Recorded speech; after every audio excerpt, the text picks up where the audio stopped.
की हे धान्य मीच आणलंय तर जिथे ठेवायची नाहीत मला. अगं मोठ्या मनानं माफी मागितली की लोक समजून घेतात. आपण प्रयत्न तर करूया. तसं बी देवीचा जागर सुरू आहे. समधी भक्तिमय झाल्यात. आपण लोकांच्या पाया पडू, समजा खरं सांगून टाकू. लोक क्षमा करतील आपल्याला.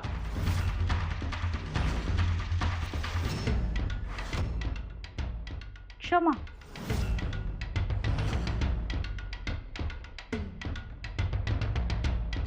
खरंच? होय. बघा, नीट विचार करा. आपण जर गावात हे समजा सांगितलं तर ते तुमची काय अवस्था करतील याचा विचार केलाय का हो? माझी अवस्था? माझा काय संबंध? नाही तर कुणाचा संबंध? अहो तुम्हीच मला म्हणला होता गावासाठी असं काहीतरी करू म्हणून.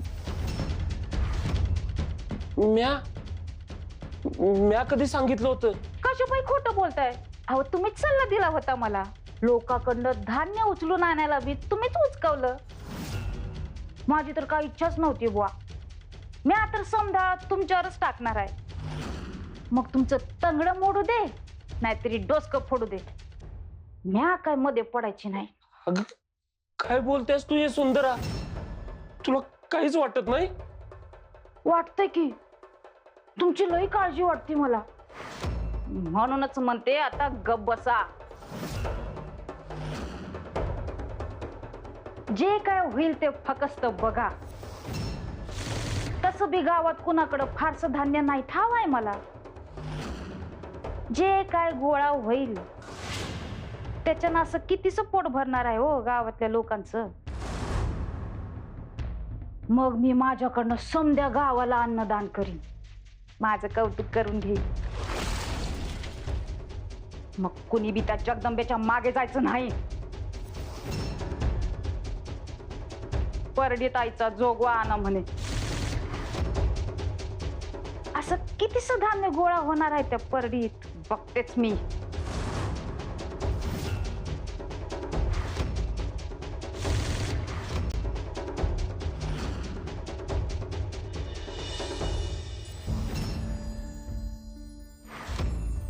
माई, घरात जे काय धान्य उरलं असेल ते द्या.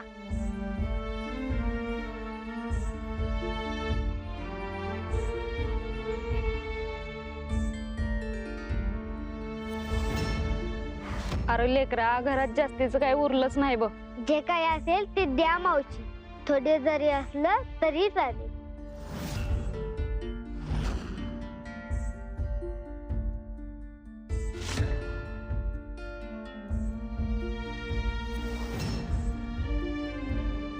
गावाच्या भल्यासाठी आहे हे.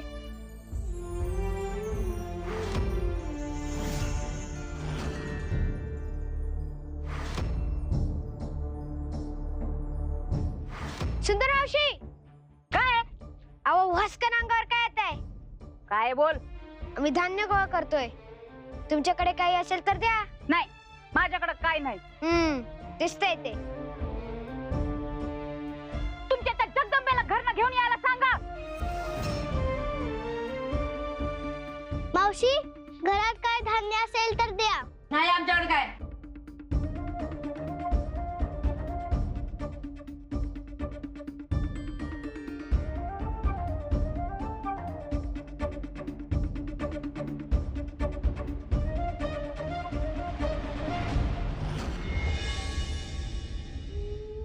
त्रैलोक्य सम्राट असुर नरेशांचा पुरे झाला जय जयकार.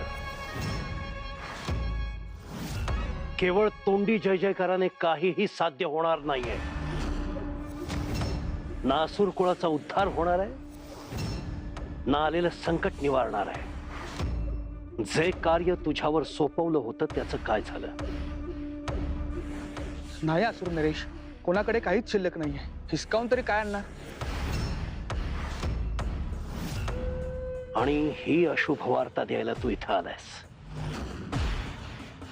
दिती माता, या परिस्थितीतून मार्ग कसा काढायचा? चारी बाजूंनी संकटाने जणू हल्लाच चढवलाय आपल्यावर. आपण थोडं संयमानं घ्यावं असं आम्हाला वाटतं असुर नरेश. हे पहा, हा काळही निघून जाईल आणि हे संकटही दूर होईल. ते संकट दूर होण्याचा कोणताही मार्ग दिसत नाहीये, हे तर आमचं दुःख आहे. आजवर असुरांनी देवांच्याकडून मनुष्यांच्याकडून जे हवं ते हिसकावून घेतलं, पण आता कुणाकडेच हिसकावण्यासारखं सुद्धा काही उरलेलं नाही.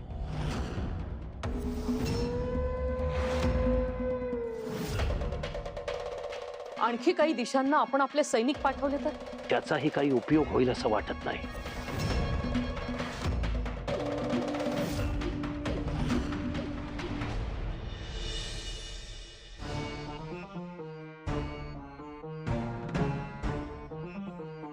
तुम्ही जाऊन आलात गावात?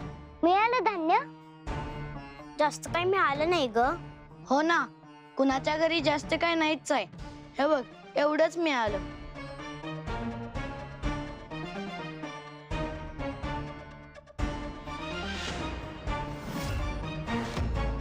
अगं पण एवढ्याशा धान्यानं कुणाचं पोट भरलं आहे? बघ की, दुष्काळात 13वा महिना म्हणते तसं झालंय. आधीच खायचं काय हा प्रश्न आहे, त्यात समद्यांच्या घरातलं धान्य नाहीस झालं.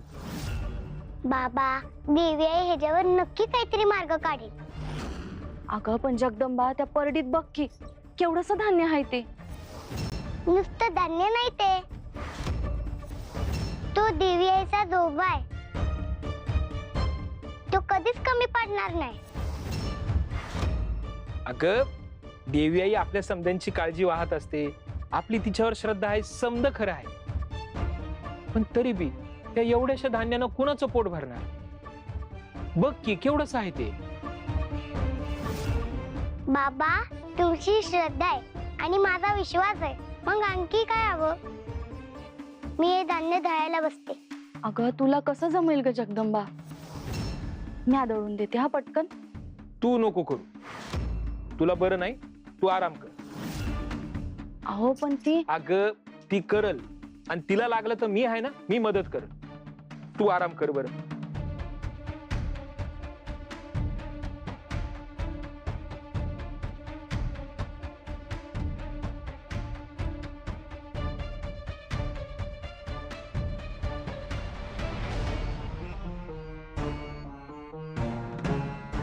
आता आपण धान्य दळायला सुरुवात करूया.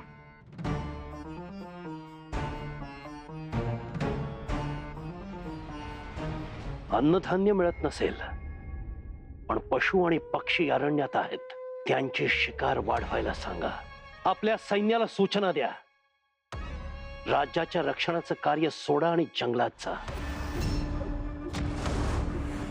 तिथे जाऊन मिळेल ती शिकार करा म्हणावं. धान्य, फळं, भाज्या उपलब्ध होत नसतील तर आता मांसाहारच करावा लागेल. शिकारीसाठी जास्तीत जास्त सैनिकांना आधीच रवाना केलंय. मात्र या समस्येवर लवकर मार्ग निघायला हवा. एवढ्या मोठ्या प्रमाणात शिकार करण्यासाठी आपलं सगळं सैन्य गुंतून राहतं. आहे त्या परिस्थितीमध्ये तग धरण्याशिवाय तरणोपाय नाही. जा, ज्या सूचना दिल्यात त्याचं पालन करा.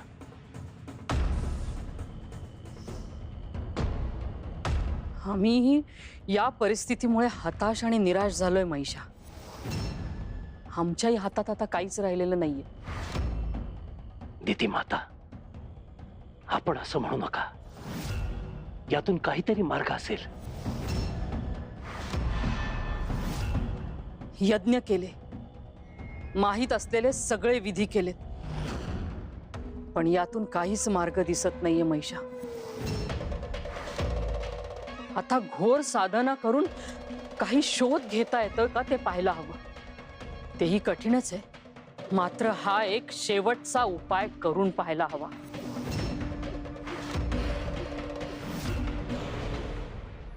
तुमचं ना कधी कधी कळतच नाही मला. अहो तिला कशा पाहिजे ते दळण दळायला लावलं समजा. म्या कसं का होईना केलं असतं काम हळूहळू. एवढीशी पोरती, तिला कसं जमल ते जातं चालवाया. अगं ती एकटी थोडीच आहे, समधी बाळगोपाळ मंडळी आहेत ना तिच्या सोबत. केवढंच धान्य आहे ते, आणि पोरांची हौस आहे, त्यांना उगा नाराज कशाला करायचं सांग बरं. करतील ते, फार वेळ लागणार नाही त्यांना. बर तवर म्या आणि धनाजी शेजारच्या गावात जाऊन येतो. हा, तिकडे कशा पायी आता? अगं ते आपल्याला काही मदत करतायत का बघतो, विनंती करून बघतो. अशा परिस्थितीत आपल्याला आता कोण मदत करेल हो?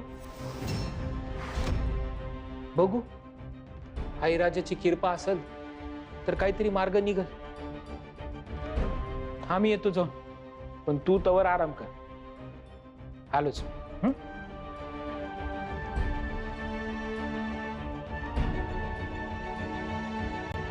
तिथी माता किती वेळ लागेल याला?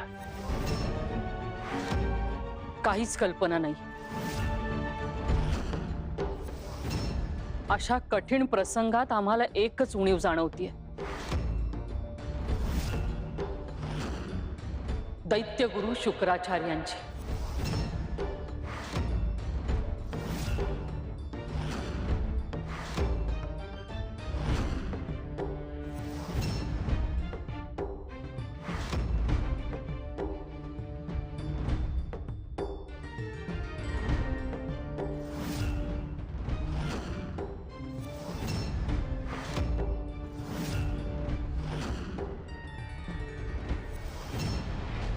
चल लवकर पटकन. कुठे चाललं एवढी मोठी भांडी घेऊन? जगदंबा गावातून गोळा झालेलं धान्य देणार आहे आणि त्यातून निघणारं पीठ जमा करण्यासाठी तिने मोठमोठी भांडी मागवली आहेत. असं कितीसं धान्य गोळा झाले रे? अशा 2 ओंजळ्या भरतील. 2 ओंजळ्या? आगा गा गा गा गा. 2 ओंजळ्या धान्य दळून हा तुमची जगदंबा एवढे भांडी भरणार आहे वय? जगदंबा काहीही करू शकते. तिनं आम्हाला वाघाच्या तावडीतून वाचवले. तिनं बऱ्याच संकटातून आम्हाला आणि गावाला वाचवले. ती यावेळी सुद्धा काहीतरी मार्ग काढेलच, आम्हाला खात्री आहे. जगदंबा मार्ग काढणार? आली मोठी मार्ग काढणारी. काय तुम्हा पोरांचे पोर खेळत रे. आधी तिने जे काही केलं तो केवळ योगायोग होता. आता कसं कर?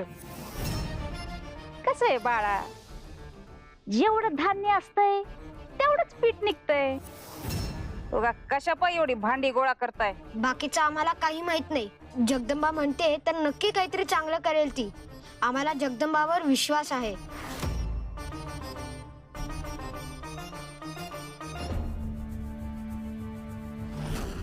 समध्या गावाला येड बनवलं या जगदंबेने. पर तिची हुशारी आता चालायची नाही. एवढ्याच्या धान्यात एका भाकरीचं जरी पीठ मिळालं तरी लय झालं. बाई मला तर लय काम आहे. समध्या गावाला मदत करायची आहे. हो, त्यांचा अभ्यास, त्यांचा व्यासंग, त्यांचं ज्ञान असुरांसाठी नेहमीच मार्गदर्शक ठरलंय. हो, खरंय हे असू नरेश. आमचे बंधू शुंभ आणि निशुंभ यांनाही बऱ्याचदा दैत्यगुरु शुक्राचार्यांनी सहाय्य केलंय. आणि आमचे बंधू नेहमी आम्हाला म्हणायचे, असुर कुळाच्या अंधार काळात दैत्यगुरु शुक्राचार्य म्हणजे ज्ञानाचा दिवा, ज्ञानाचा दिवा, ज्ञानाचा दिवा, ज्ञानाचा दिवा, ज्ञानाचा दिवा. ज्ञानाचा दिवा अदृश्य झाला. तेज असेल तरीही थोडं, एकावर एक रचलेलं गुपित.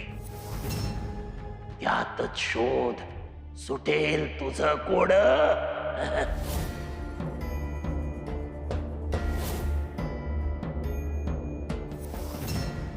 ज्ञानाचा दिवा अदृश्य झाला.